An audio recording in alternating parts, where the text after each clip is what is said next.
नमस्कार, मी सुनील संभाजी जाधव. माझं मेडिक्लेम गुरु या चॅनलमध्ये तुमच्या सर्वांचं सहर्ष स्वागत आहे.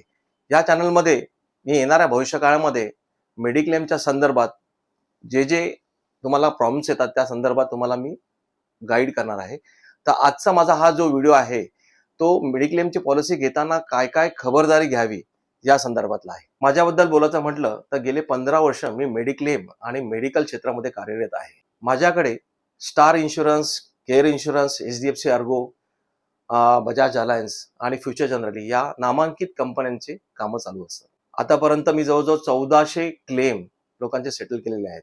आणि हे क्लेम सेटल करताना लोकांना काय काय प्रॉब्लेम फेस त्यांनी केलेला आहे त्या संदर्भात ज्या त्रुटी होत्या, जे प्रॉब्लेम होते ते प्रॉब्लेम पुढे भविष्यकाळात लोकांना येऊ नये यासाठी मी माझे थोडे व्हिडिओ तुमच्या समोर भविष्यकाळात घेऊन येणार आहे. आजचा आपला पहिला टॉपिक असेल मेडिक्लेमची पॉलिसी घेताना काय खबरदारी घेतली पाहिजे.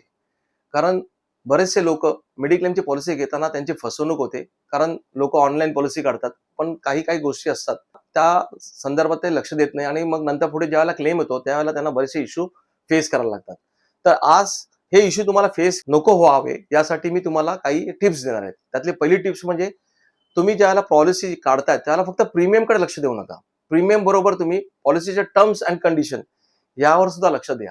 कारण बऱ्याच वेळा काय असतं की काय पॉलिसीमध्ये कॅपिंग नावाचा प्रकार असतो. कॅपिंग म्हणजे काय की 1 लाखाचा एक सर्जरी आहे, तिचा कॉस्ट 1 लाख रुपये आहे आणि त्या पॉलिसीमध्ये कॅपिंग आहे 50,000चं. तर त्या पॉलिसीमध्ये क्लेम घेताना तुम्हाला फक्त 50,000 रुपयेच मिळणार आहे आणि वरचे 50,000 रुपये तुम्हाला तुमच्या खिशातून टाकायला लागणार. आणखी दुसरा म्हणजे को पेमेंट नावाचा एक प्रकार असतो. 10%, 20% को पेमेंट असतं. समजा सर्जरीची कॉस्ट आहे 1 लाख रुपये आणि त्याच्यामध्ये समजा 10% को पेमेंट आलं म्हणजे तुम्हाला 10,000 रुपये भरायचे आणि 90,000चा तुमचा क्लेम सँक्शन होणार आहे. ज्यावेळेला कंपनी तुम्हाला कुठलीही मेडिक्लेम पॉलिसी देते त्यावेळेला प्रीमियम करण्यासाठी त्याच्यामध्ये टर्म्स अँड कंडिशन सुद्धा किंवा असे कॅपिंग आणि को पेमेंट नावाचे प्रकार टाकते. त्यामुळे तुमचा प्रीमियम कमी होतो.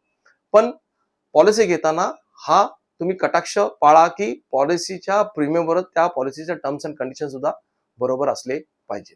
दुसरी टीप अशी आहे की बऱ्याचशा पॉलिसीमध्ये कसं असतं की रूम रेंट 1% असतं आणि 2% तुम्हाला ICU चार्जेस असतात. त्यामुळे पॉलिसी घेताना अशी पॉलिसी घ्या ज्याच्यामध्ये जे रूम रेंटचा 1% आणि ICU चार्जेस 2% हा क्लॉज नसावाच. म्हणजे ज्यावेळेला तुम्ही पॉलिसी घ्याल त्याच्यामध्ये तुम्हाला सिंगल स्टँडर्ड AC रूम पाहिजे आणि जे ICU चार्जेस असतील ते ऍक्च्युअल असायला पाहिजे.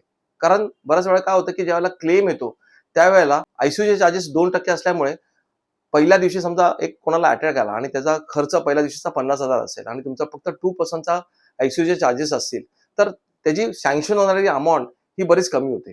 त्यामुळे ज्यावेळेला फायनल सेटलमेंट होतं त्यावेळेला तुम्हाला बरेचसे समजा 1 लाखाचा क्लेम असेल तर तुम्हाला जवळजवळ 30,000, 35,000 किंवा 20,000 अशी अमाऊंट तुम्हाला भरायला येते. त्यामुळे अशा टाईपच्या पॉलिसी तुम्ही शक्यतो टाळाव्या 1% आणि 2% सम इश्युर्ड असलेल्या. तिसरी टीप आहे जुने आजार. आम्ही मेडिक्लेमच्या लँग्वेजमध्ये त्याला प्री एक्झिस्टिंग डिसीज असे म्हणतो. हे जुने आजार म्हणजे कुठले की ज्यांना बीपीचा त्रास आहे, ज्यांना डायबिटीस आहे, ज्यांना थायरॉइडचा त्रास आहे, या आजारांना प्री एक्झिस्टिंग डिसीज असे गणले जाते. समजा तुम्ही पॉलिसी काढत असाल आणि पॉलिसी काढायच्या अगोदर तुम्हाला हे आजार असतील तर हे आजार नक्कीच तुमच्या पॉलिसीमध्ये तुम्ही ज्यावेळेला तुमची पॉलिसी डॉक्युमेंट तुमच्या हातामध्ये येईल त्यावेळेला प्री एक्झिस्टिंग कॉलममध्ये ते नक्कीच नमूद करून घ्या. बऱ्याच वेळेला काय होतं की आपण पॉलिसी काढतो त्यावेळेला हे जुने आजार नसतात पण पॉलिसी काढल्यानंतर हे जुने आजार आपल्याला येतात. मग त्यावेळेला त्या आजाराच्या संदर्भात म्हणजे समजा कोणाला बीपीचा त्रास चालू झाला तर फर्स्ट कन्सल्टेशन लेटर म्हणजे ज्या दिवशी तुम्हाला बीपीचा त्रास चालू झाला ज्यावेळेला डॉक्टर तुम्हाला पहिली गोळी लिहून देतो त्याला फर्स्ट कन्सल्टेशन लेटर आपण बोलतो. मग ते फर्स्ट कन्सल्टेशन लेटर आपल्या डॉक्टरकडनं आपण नेहमीच तयार करा आणि त्याच्यामध्ये स्पेसिफिकली लिहून घ्यायचं की न्यूली डिटेक्टेड हायपरटेन्शन किंवा न्यूली डिटेक्टेड डायबिटीस मेलिटिस किंवा न्यूली डिटेक्टेड थायरॉइड आणि हे लेटर आपल्याकडे नक्कीच सांभाळून ठेवा. ज्यावेळेला क्लेम येतं त्यावेळेला कंपनी फर्स्ट कन्सल्टेशन लेटर मागते त्यावेळेला हे लेटर तुम्ही प्रोव्हाइड करा कंपनीला जेणेकरून तुमचा क्लेम एकदम मस्क्यासारखा पास होऊन जाईल. चौथी टिप्स आहे एजंटचा रोल. मेडिक्लेमची पॉलिसी काढताना एजंटचा रोल सर्वात महत्वाचा असतो.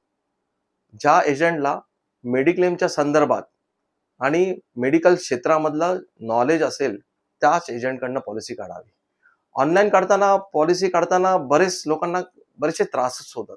कारण समोरचा जो काढणारा माणूस असतो तो UP किंवा दिल्ली किंवा बिहार इथे बसलेला असतो आणि ती तिकडे काम करणारी लोक असतात आणि ज्या वेळेला आपण त्यांना आपल्या रोगासंबंधी माहिती देतो आणि त्यांना सुद्धा टार्गेट्स असतात तर त्यामुळे ते रोगाची माहिती बऱ्याच वेळा त्या पॉलिसीमध्ये टाकत नाहीत.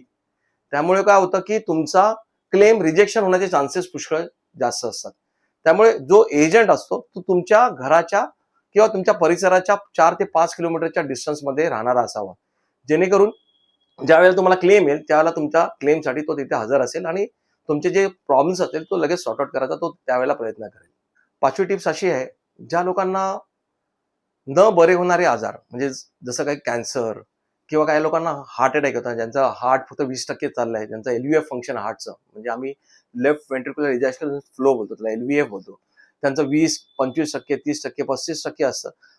तसेच संधिवात, नंतर कोणाला स्ट्रोकचा त्रास झालेला असतो किंवा कोणाला इन्फॅक्ट असतो डोक्यामध्ये किंवा काही लोकांना असाध्य रोग असतात. अशा लोकांना कुठलीच मेडिक्लेमची कंपनी पॉलिसी देत नाही. काही काही कंपन्या पॉलिसी देतात, पण त्याच्यामध्ये काय करतात, ह्या आजारांसाठी ते कम्प्लीट एक्सक्लुजन लावतात आणि बाकीच्या आजारांसाठी ते त्यांचा क्लेम देतात. त्यामुळे पॉलिसी काढण्याच्या अगोदर आपण एजंटशी बोलून आपला समजा असाध्य रोग असेल किंवा कुठला टाईपचा रोग असेल तर तो त्यांच्याशी बोलूनच आपली पॉलिसी काढून घेण्यात यावी, ही माझी विनंती आहे प्रत्येक कस्टमरला. मला नक्की 6वी टिप आहे नो क्लेम बोनस. ज्यावेळेला आपण पॉलिसी घेतो त्यावेळेला नो क्लेम बोनस हा सर्वात महत्वाचा फॅक्टर आहे. काही काही पॉलिसीमध्ये 10% नो क्लेम बोनस असतो, काही काही पॉलिसीमध्ये 20% असतो आणि काही काही पॉलिसीमध्ये 100%, 50% आणि आता तर नवीन अशा पॉलिसीज आलेल्या आहेत त्याच्यामध्ये नो क्लेम बोनस म्हणजे आम्ही त्याला सुपर बोनस असं म्हणतो, तो 600% पर्यंत तुम्ही जाऊ शकता. आता तुम्हाला काय करायचं की ज्यावेळेला तुम्ही पॉलिसी काढणार त्यावेळेला तुम्हाला समोरच्या एजंटला किंवा कंपनींना खास करून विचारायचं की माझ्या पॉलिसीमध्ये नो क्लेम बोनस किती आहे, तो 10% आहे, 20% आहे, 50% आहे, कसा आहे, त्या प्रकारे तुम्ही चौकशी करायची आणि त्या बेसिसवर मी तर तुम्हाला सांगेन की 600% नोकरी मिळत असेल तर तुम्ही आजच घ्या. कारण का 2 पैसे तुमचे जास्त जातील, पण त्याच्यामध्ये तुम्हाला काही फ्युचरमध्ये मोठे आजारपण आले तर त्या नो क्लेम बोनसमध्ये त्या तुमचे ते आजारपण कव्हर केले जातील. फॉर एक्झाम्पल तुम्ही 10 लाखाची पॉलिसी घेतली आणि 10 लाखाच्या पॉलिसीमध्ये तुम्ही 600% नो क्लेम बोनस घेतला, तर पहिल्या वर्षी तुम्हाला 150% म्हणजे 15 लाख रुपये मिळणार, दुसऱ्या वर्षी 150% म्हणजे तुम्हाला आणखीन 15 लाख रुपये मिळणार आणि पुढचे 3 वर्ष तुम्हाला 10 लाख. म्हणजे ती पॉलिसी 10 लाखाची पॉलिसी जवळजवळ 5 वर्षानंतर ती पॉलिसी जवळजवळ 70 लाखाच्या आसपास होते आणि 70 लाखाच्या जी अमाऊंट आहे ती सफिशियंट होते की काही मोठं आजारपण आलं तर त्या आजारपणाचा खर्च तुम्ही या 70 लाखाच्या पॉलिसीमधनं करू शकता. 7वी टिप आहे रिस्टोरेशन. रिस्टोरेशन म्हणजे काय की रिस्टोरेशन म्हणजे एक असा फॅक्टर आहे की समजा तुम्ही 10 लाखाची पॉलिसी घेतली आहे फॅमिली फ्लोटर आणि त्यामध्ये 4 कुटुंबातली व्यक्ती आहेत म्हणजे नवरा बायको मुलगा आणि मुलगी. ज्यावेळेला समजा त्यांनी पॉलिसी घेतली असेल जानेवारी महिन्यामध्ये आणि जानेवारी महिन्यानंतर समजा त्यांचं एक मार्च महिन्यामध्ये कुटुंबातल्या प्रमुख व्यक्तीचा ऍक्सिडेंट झाला आणि त्याचा खर्च आला टोटल 12 लाख रुपये. तर अशा वेळेला तुम्हाला 10 लाख रुपये कंपनी क्लेमची अमाऊंट देते आणि 2 लाख रुपये तुम्हाला तुमच्या खिशातनं खर्च करायला लागतात. आणि आता मार्चमध्ये तुमची टोटल समिशन अमाऊंट संपलेली आहे, पण रिस्टोरेशन फॅक्टरमुळे काय होतं की 10 लाख रुपये इमिजिएटली तुमच्या अकाउंटमध्ये जमा होतात आणि समजा त्या व्यक्तीची वाईफ किंवा बायको तिला हॉस्पिटलायझेशन लागलं आणि तिचा खर्च आला परत 10 लाख रुपये, तर ते रिस्टोरेशन फॅक्टरमध्ये आपल्याला परत त्या पॉलिसीमध्ये मिळू शकतात.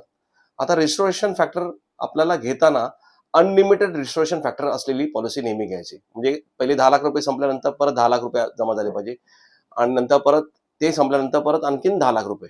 म्हणजे अनलिमिटेड रिस्टोरेशन घेतल्यामुळे काय होतं की तुमचे जे बेसिक सम इन्शुर्ड असेल ते संपलं तरी हा रिस्टोरेशनचा जो फॅक्टर असतो तो तुम्ही बाकीच्या सर्व व्यक्तींना वापरू शकता. आणि सर्वात महत्वाचं म्हणजे रिस्टोरेशन सेम डिझीज आणि सेम इलनेसला घेतलं तर तुम्हाला भविष्यकाळात तुम्हाला मोठा सम इन्शुर्ड घ्यायची गरजच लागणार नाही. 8वी टिप आहे प्री आणि पोस्ट हॉस्पिटलायझेशन. प्री आणि पोस्ट हॉस्पिटलायझेशन म्हणजे काय की ज्यावेळेला तुम्ही आजारी पडता त्यावेळेला प्री म्हणजे तुम्ही आजारी पडायच्या अगोदर जे इन्व्हेस्टिगेशन केले जाते त्याचा खर्च आणि पोस्ट हॉस्पिटलायझेशन म्हणजे काय की ज्यावेळेला तुम्हाला हॉस्पिटलमध्ये डिस्चार्ज मिळतो आणि त्याच्यानंतर डॉक्टरांसाठी तुम्ही फॉलोअपला जाता आणि त्यावेळेला जो खर्च होतो तो पोस्ट हॉस्पिटलायझेशन मध्ये कव्हर होतो. जुन्या काळी काय होतं की ज्याला ओरिएंटल इन्शुरन्स होत्या आणि न्यू इंडिया इन्शुरन्स होत्या या कंपनीमध्ये 30 दिवस प्रायर आणि 30 डेज लेटर असा प्री आणि पोस्ट हॉस्पिटलायझेशनचा खर्च मिळायचा. आणि कालांतराने कसं झालं की प्रायव्हेट कंपन्या लाईक स्टार आले, HDFC अर्गो आल्या आणि त्यांनी काय केलं हा प्री आणि पोस्ट हॉस्पिटलायझेशनचा जो पिरियड आहे तो वाढवला. आता तर कंपन्या 60 डेज प्रायर आणि 180 डेज लेटर प्री आणि पोस्ट हॉस्पिटलायझेशन सुद्धा देतात. तर मला सर्वांना अशी आवर्जून विनंती आहे की तुम्ही 60 डेज प्रायर आणि 180 डेज लेटर असलेल्याच पॉलिसी घ्यावं. त्यामुळे काय होईल की ज्यावेळेला तुमचा आजारपण येईल त्या आजारपणाचा संपूर्ण खर्च तुम्हाला या मेडिक्लेमच्या पॉलिसीमध्ये पूर्णपणे वसूल करता येईल. मला नक्कीच खात्री आहे की मी ज्या दिलेल्या टिप्स आहेत, या टिप्सचा उपयोग तुम्हाला भविष्यकाळामध्ये नवीन पॉलिसी काढताना नक्कीच होणार आहे. अशाच प्रकारचे व्हिडिओ मी भविष्यकाळामध्ये माझ्या या यूट्यूबच्या चॅनलवर प्रदर्शित करणार आहे. अजून इन्फॉर्मेशनसाठी डिस्क्रिप्शनमध्ये दिलेल्या माझ्या वेबसाईटला तुम्ही व्हिजिट करा. अजून काही प्रकारचे तुम्हाला डाऊट्स किंवा प्रश्न असेल तर कॉमेंट सेक्शनमध्ये नक्कीच मेन्शन करा. तुमच्या प्रश्नांचं उत्तर देण्याचा मी नक्कीच प्रयत्न करेन. आणि अशाच प्रकारचे व्हिडिओ तुम्हाला फ्युचरमध्ये बघायचे असतील तर नक्कीच मला लाईक, शेअर आणि सबस्क्राईब करा. Thank you very much.